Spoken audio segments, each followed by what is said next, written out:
नमस्कार दोस्तों, मुद्दा गंभीर है इसलिए बात भी ब्राट होना चाहिए। और आज की ब्राट बात में हम करने वाले हैं मध्य प्रदेश के अतिथि शिक्षकों की बात, जिनकी बात मंत्री, नेता और अफसर कोई भी नहीं करना चाहता। आज उनकी बात हम करेंगे।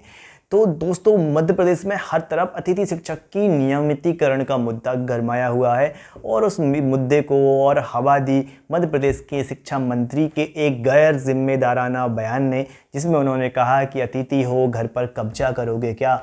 तो भाई साहब, अब ये तो देखना होगा आगे कि अतिथि कब्जा करेंगे या नहीं।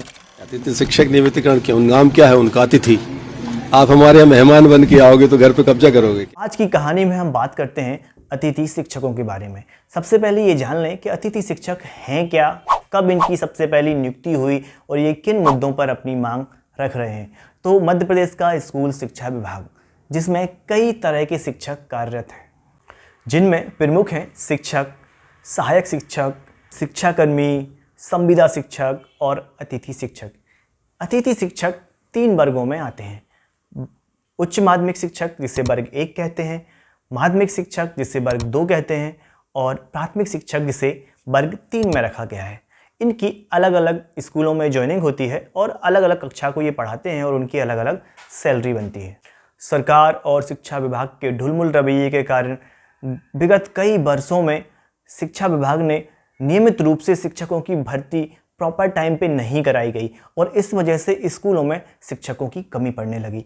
और इस शिक्षकों की कमी को पूरा करने के लिए अतिथि शिक्षकों की नियुक्ति की गई और इन्हें मामूली एवं दैनिक वेतन पर काम करने के लिए रखा गया। इन शिक्षकों ने, जो पहले से नियुक्त शिक्षक थे, जो परमानेंट टीचर थे और जिनको मोटी सैलरी भी मिल रही थी, उनसे भी बेहतर पढ़ाया और लगन से पढ़ाया और अपना सब कुछ झोंक दिया बच्चों के भविष्य को बेहतर करने के लिए, क्योंकि वो जानते थे वो जिस व्यवस्था में खुद हैं, वो नहीं चाहते कि उनके बच्चे जिन्हें वो पढ़ा रहे हैं वो भी इसी व्यवस्था का हिस्सा बने। वो चाहते थे कि वो कुछ बेहतर करें, वो चाहते थे कि वो उनसे आगे बढ़ें, आईएएस बने और भी बहुत सारी सिविल सर्विसेज में जाएं, अच्छी जॉब करें। कम से कम अतिथि शिक्षक तो ना ही बने तो बेहतर है। अगर हम बात करें कि मध्य प्रदेश में कुल कितने अतिथि शिक्षकों के पद हैं, तो लगभग अकॉर्डिंग टू गवर्नमेंट डेटा ये पद हैं 72,000 और इन 72,000 पदों पर 51,558 अतिथि अभी ज्वाइन किए हुए हैं और 31,268 पदों के लिए अभी भर्ती प्रक्रिया चल रही है। उनकी काउंसलिंग हो चुकी है और वह अतिथि अपनी ज्वाइनिंग के इंतज़ार में बैठे हुए हैं। इनकी अगर वेतन की बात करें तो जब इनको ज्वाइनिंग दी गई थी आज से लगभग 15-16 साल पहले, तो वर्ग 3 की जो सैलरी थी मात्र 100 रुपये पर डे, वर्ग 2 की सैलरी थी 140 रुपये पर डे और वर्ग 1 की सैलरी थी मात्र 180 रुपये पर डे।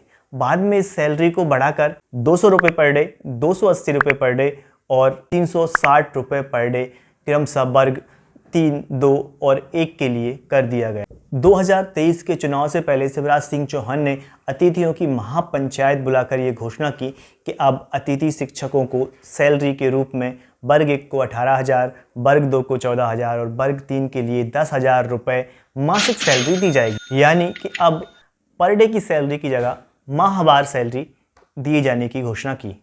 इन 15-16 सालों में मध्य प्रदेश की सरकारों ने अलग अलग टाइम पर अलग अलग वादे किए और उन वादों को पूरा करने के लिए अभी भी अतिथि शिक्षक मंत्री और अधिकारियों के चक्कर काट रहे हैं, लेकिन अभी तक उन वादों को पूरा नहीं किया गया।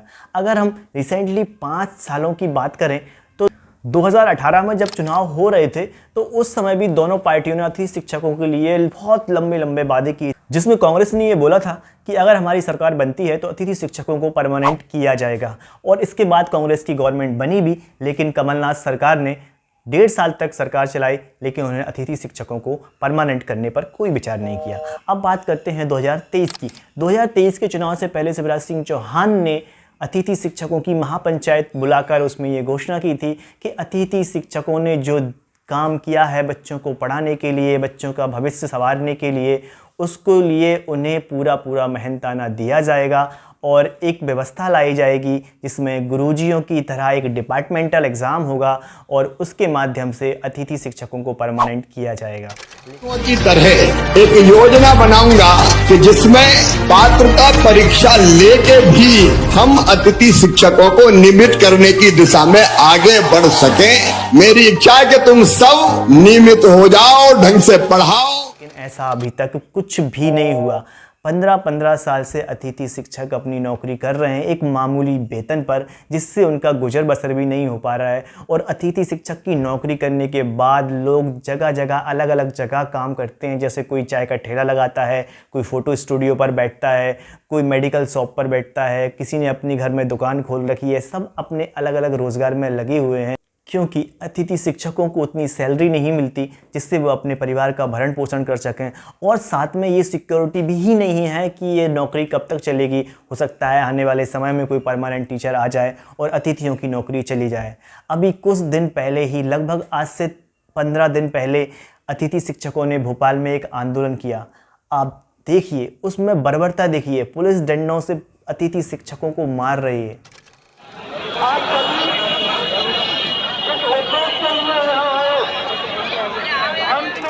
महिला शिक्षिकाओं को सड़क पर घसीटते हुए ले जा रहे हैं, कोई बेहोश हो रहा है, कोई घायल हो रहा है, लेकिन पुलिस को, प्रशासन को कोई फ़र्क नहीं पड़ रहा।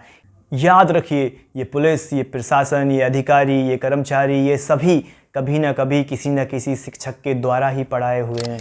और जिन शिक्षक से आप पढ़े हुए हैं, जिनसे आपने नैतिकता का पाठ पढ़ा हुआ है, जिसने आपकी पढ़ाई की बदौलत आप एक पद पर पहुँचे हो, एक ओहदे पर पहुँचे हो, आप उन्हें घसीटते हुए ले जा रहे हो। कहाँ गई आपकी नैतिकता? मध्य प्रदेश सरकार का जो रवैया है अतिथि शिक्षकों के प्रति, वो बहुत ही निंदनीय है और चिंताजनक है। क्योंकि जो व्यक्ति या जो टीचर्स पूरे शिक्षा व्यवस्था की रीढ़ बने हुए हैं, आप उनके साथ इस तरह का व्यवहार करके मध्य प्रदेश की शिक्षा व्यवस्था को आप बहुत नुकसान पहुंचाने वाले हो। वैसे भी अगर आप देखें तो लगभग क्वार्टरली एग्ज़ाम स्कूलों में स्टार्ट हो गए हैं, त्रैमासिक परीक्षाएं स्कूलों में चल रही हैं, लेकिन अभी तक स्कूलों में पढ़ाई स्टार्ट नहीं हो पाई है, क्योंकि अभी तक सही से टीचर्स की भर्ती ही पूरी तरह से नहीं हो पाई है।